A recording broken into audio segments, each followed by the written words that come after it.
Okay, a developing story now. British Columbia's privacy watchdog has found widespread privacy breaches affecting victims of the Lapu-Lapu Day attack in Vancouver last April.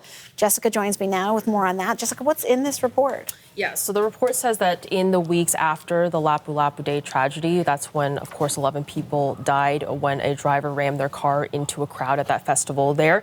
The Office of the Information and Privacy Commissioner, which is BC's privacy watchdog, found that there were breach notifications from a number of health authorities for privacy breaches, all associated with the victims of the tragedy. Now, the report says the incidents involve employees intentionally snooping at the victims' personal information.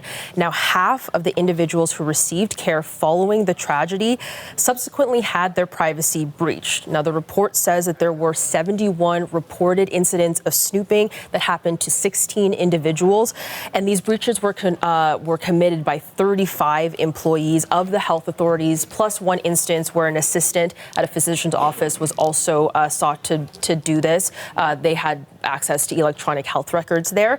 Now, the report says that in most cases, these employees invaded individuals' privacies to satisfy their own curiosity. And we spoke to the Privacy Commission about what the consequences of all of this is going to be.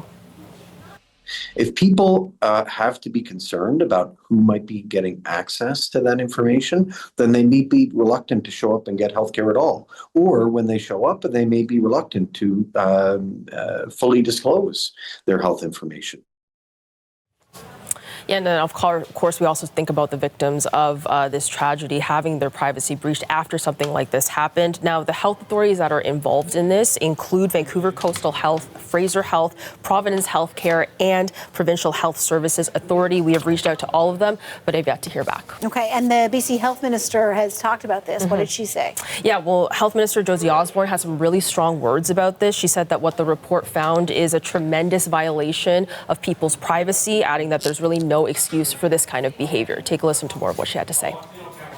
Well, first of all, I'm really thinking today about those victims from the Lapu-Lapu tragic events that took place after the festival, and to know that privacy is breached in this way, a way that is truly egregious. I know that both the Commissioner and myself, we certainly will be watching and ensuring that the health authorities take the actions that they have accepted. They've accepted the recommendations and they will act on them.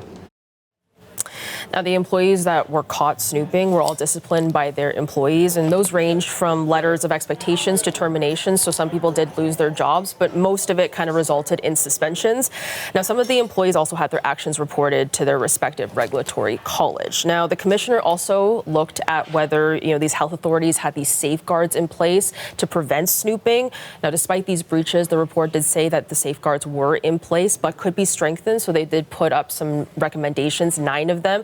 All of them kind of strengthening the messaging in terms of privacy rights in training or in documentation, and also reviewing procedures when breaches happen. Now, all of the health authorities have agreed to these recommendations, and the watchdog does say that it will follow up on that. Okay, Jessica, thank you. Thanks.